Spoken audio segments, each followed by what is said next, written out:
സംസ്ഥാനത്ത് വിതരണം ചെയ്യുന്ന റേഷൻ അരിയുടെ വില വർദ്ധിപ്പിക്കാൻ സർക്കാരിന് ശുപാർശ എന്നതാണ് ആ വാർത്ത. മുൻഗണനേതര വിഭാഗത്തിലെ നീലക്കാർഡിന് കിലോയ്ക്ക് 4 നിന്ന് 6 രൂപയാക്കും എന്നാണ് ശുപാർശ വന്നിരിക്കുന്നത്. 10,000 രൂപയ്ക്ക് താഴെ മാത്രം വരുമാനം ലഭിക്കുന്ന 4,000 റേഷൻ കടകളും പൂട്ടാനും റേഷൻ കട വേതന പരിഷ്കരണം പഠിച്ച സമിതി നിർദ്ദേശിച്ചിട്ടുണ്ട്. ശ്രീകാന്താണ് തിരുവനന്തപുരത്ത് നിന്ന് ചെയ്യുന്നത്. Srikanth, very good morning. അപ്പോൾ ഈ ഒരു തീരുമാനം അല്ലെങ്കിൽ ഈ ഒരു നീക്കം അത് വന്നു കഴിഞ്ഞാൽ എന്താണ് മൊത്തത്തിലുണ്ടാകുന്ന ഒരു ഇമ്പാക്റ്റ്?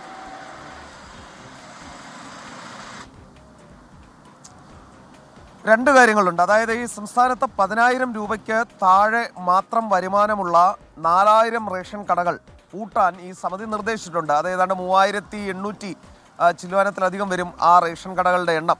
അങ്ങനെ അത് പൂട്ടുകയാണെങ്കിൽ ആ റേഷൻ കട വ്യാപാരികളുടെ റേഷൻ അരിയിൽ തന്നെ മണ്ണുവാരിയിടുന്ന സംഭവം എന്ന കാര്യത്തിൽ സംശയമില്ല.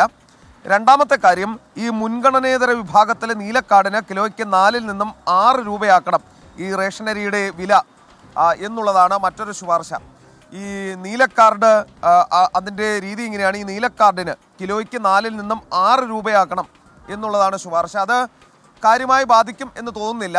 സർക്കാരിന് തൽക്കാലം ചെയ്യാൻ കഴിയുന്ന ഒരു കാര്യം അത് മാത്രമേ ഉള്ളൂ. അവരത് ചെയ്യുന്നത് എന്തിനാൽ റേഷൻ വ്യാപാരികൾക്കുള്ള കമ്മീഷൻ കൂട്ടുന്നതിന് വേണ്ടിയാണ് ഈ അരിവില വർദ്ധിപ്പിക്കുന്നത്. കുറേ നാളുകളായുള്ള അവരുടെ ആവശ്യമാണ് അവരുടെ കമ്മീഷൻ കൂട്ടണം എന്നുള്ളത്.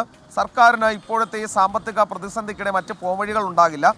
അതിൽ 2 രൂപ വെച്ച് കിലോയ്ക്ക് കൂട്ടുന്നത് കൊണ്ട് ഏതെങ്കിലും തരത്തിലുള്ള തിരിച്ചടി ഉണ്ടാകും എന്നും തോന്നുന്നില്ല. കാരണം മുൻഗണന ലഭിക്കേണ്ടവർക്കല്ല, മുൻഗണന ഇതര വിഭാഗങ്ങൾക്കാണ് ഈ 2 രൂപ വെച്ച് കൂട്ടുന്നത്. അത് ഈ റേഷൻ വ്യാപാരികൾക്ക് അനുകൂലമായ കാര്യമാണ്.